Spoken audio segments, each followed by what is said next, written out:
Hey guys, what's up? Yes, this is kind of odd, not our usual setup. This is another review for Dragons, Race to the Edge, When Darkness Falls. And this is quite the episode. It starts off mediocre. Yeah. Because there's just a bunch of squabbling and just normal banter. Yeah. But as the episode progresses, it gets good. When Darkness Falls basically sets up the location of their outpost. And it introduces a new dragon, Smidvarg and the Gang, also known as Night Terrors. This one's specifically Smidvarg and the Gang, and then it's Night Terrors for encompassing dragons, because there's probably more than one of them. Yeah. But this episode generally focuses on Tuffnut. And T.J. Miller, I know he went crazy after the final season was shot. Linked to a video of the review of The Hidden World. We actually go over what happened to T.J. Miller in that. But in this episode, he carried this episode by himself. And it is just so funny. So, the episode starts off with Hiccup and the Riders going to various islands, trying to find one that would work for their outpost. The first one has boars. Mm-hmm. The second one has blue oleanders, which, if you recall from the season 1, actually. Yeah. They are poisonous dragons, so no go. The third island has a bunch of dots. Oh, it's Screaming Death. Whispering Death Holes. Whispering. Good to see those again. Yeah. Good to see that they live on an island just by themselves. Mm-hmm. Fourth one, again, boars. Same island. And the one after that seems to be pretty good. Everything, lots of space, plenty of room. Again, plenty of room, lots of space. It's got mountains on it. Yep, cliff. Lots of cliffs. They come into play later. Yeah. And it looks good, but as Tuffnut says, if something's too good to be true, it probably sucks.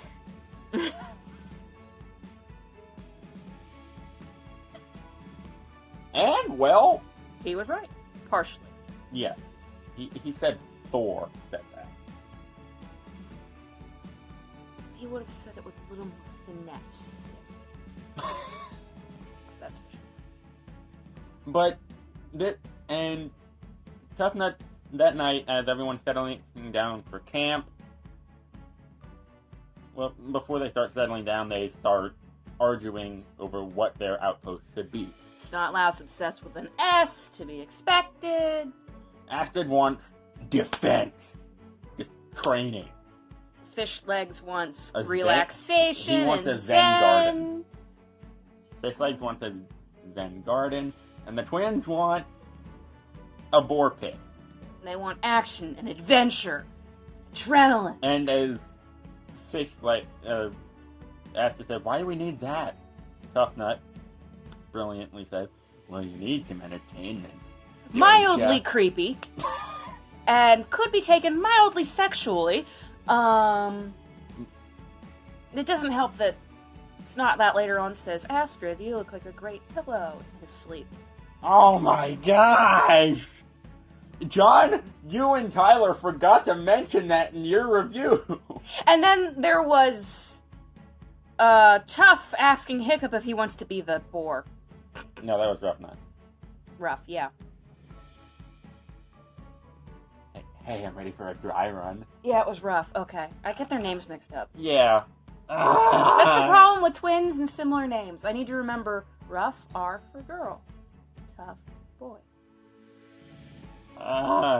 Freaking dry run? Choice of You words! and you can be the boar! What?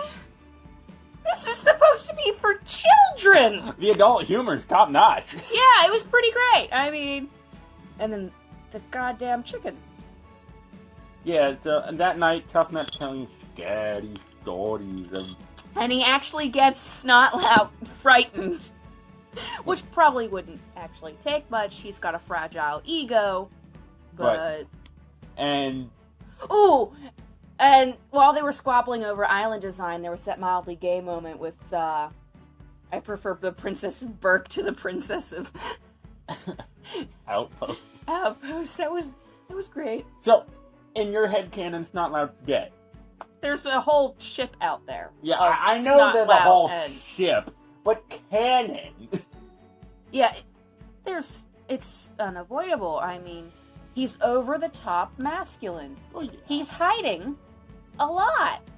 Not only is he insecure, but he's also clearly confused. He's probably gay. Fish Legs too. It's quite clear Fish Legs has a huge crush on Hiccup. Wait, which one was it where he jumped on Hiccup? Was that the Christmas special? No, that was Frozen with the speed stingers. Yeah. It's been a while. He was hiding in the rafters of his hut and jumped on Hiccup. Oh, I didn't see you. You body slammed the guy. You clearly knew who that was. You had been watching from the rafters the entire time. You knew full well Hiccup walked in your front door. You knew. But back to and then he knits. But back to this episode, Tuffnut's telling scary stories about rats the size of yaks and yaks the size of dragons and snakes that can eat people and spitting out bones. There are snakes that can eat people. It takes them over a week. Mm-hmm. Just to add that. But as this is going on, you can see almost everybody just going like, go to bed. Go to bed, it's late. There were some great facial expressions in this episode. I'm going to steal from John's review of this because he got a great one of Astrid. Like, here's his picture of her reaction. It can't be replicated. This is Astrid's reaction. This is a face that says, I can't believe I'm friends with these guys. Yeah. I would make that face too. I freaking love Snotlout makes two really great expressions in this episode. And the one is when Tough... No, it was Rough. No, Tough. No, it was Tough. When Tough was talking about the dragon, he just makes a really good face. And then it was at the end, his surprised face was probably even better. But there was a moment where I identified with Snotlout because of his really face. It was a shut the F up moment for him. Yeah, and that night, after everyone is sleeping, we get a overview of all the riders sleeping, and Snotlout says, "Oh, Astrid, you look like such a great pillow." Another sexual moment. Great. This episode had 3 that I can remember. Because there was... pretty much. Yeah, there was Rough's moment, Tough's moment, and Snotlout's moment. The adult humor's top notch. Yeah, it was. But as that night, Tuffnut wakes up, goes into the forest. Because, yeah, when you hear strange noises, you go explore. You go towards when it. you can't see, that's just a great idea. And there's shadows moving in the forest. It's scary. And all of a sudden it's a chicken. A chicken. Who is a now random his chicken. Now his animal companion. They that chicken imprinted on him in exactly 30 frickin' seconds. And I love it. It leads to so much comedy. I love it. And this episode was just full of comedy and laughs. Yep. It tried to get a little serious, but it couldn't really pull it off. But when it got comedy right, it got it good. And how about that compromise, though? Yeah. With the fort layout. That was brilliant. Yeah. a little drawn out, in my opinion. But You gotta love, Hiccup tried to do what most moms do when they have multiple kids that are like a year apart from each other. do it yourself. Yeah. How about you design yours, and you design yours, and I'll have an hour of quiet. And as soon as I say I'll have an hour of quiet, you start bickering again. Over a rock! Hey, it's not here. Let's try to reenact this. Hey, I made that rock. Oh, I'm sorry. Is this your rock? That is my rock. Give it to me. Nope. Into Meatlog's mouth. Blech. There's your rock. Goes and steals Astrid's rock. And then they were all fighting, and just to prove how big bone Fish Legs is, they're both attached to his hips, holding onto his hand, Snotlout and Astrid, and you could still clearly see Fish Legs. That is a big boned boy. He's chunky. This episode was just... And there's too much to talk about. But Hiccup eventually gets sick of it and decides that the twins are the lesser of two evils here. Really? When curiosity killed the cat and satisfaction brought it back. Yeah, so he goes to moderate the Thorsten challenge. For anyone who forgot what their last name was, like me. And it's just... They eventually find the dragon, and they realize it's a bunch of tiny dragons. Kind of like a school of fish, but flying. Yeah. I think that's where they got the idea from. So it's a murmuration of dragons. Yeah. Which is actually Cool. brilliant, because that's an effective way to avoid predators. Yeah. For tiny creatures. That's why sparrows do murmurations, to avoid falcons. Mm-hmm. And it's a good episode, and there's... Swallows. I don't know. I study dinosaurs. Yes. Birds are dinosaurs! Don't you bring that up to me. I know, but I don't know about their behavior.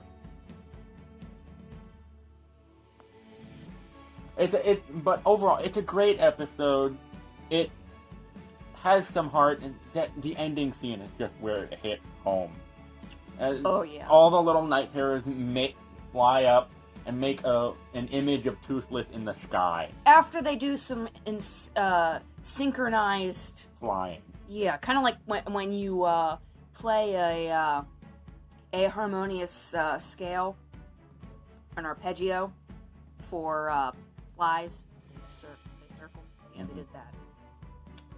It's so good, and they form a Night Fury in the sky, and Toothless is overjoyed to the point of standing up on his hind feet and trying to look like it. It's just that's so and he good. smiles, and then we have Snotlout's moment of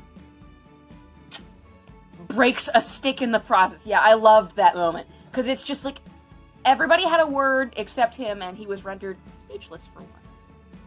And yeah, That's almost as funny as when he got struck by lightning. and I wanted to stand there and be like, "Close your mouth, dear. We're not the codfish."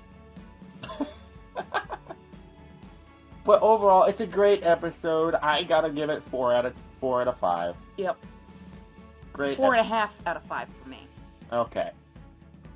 And I can't think of anything else to say. It's a good episode. Starts off a little mediocre, but it gets better as it proceeds. And it started off mediocre because they were all bickering, and it's just like, can we please be past this?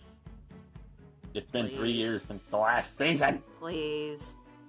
But I can't think of anything more to add, can you? Yeah. Okay, well, we will see you next time. Except I love that chicken. The chicken is great. The chicken is a great addition. It's good for tough to rough. No, Tough nut. tough to have. A companion. But yeah, we'll see you guys next time in the next episode. This is one I've been dreading. Big Man on Burke.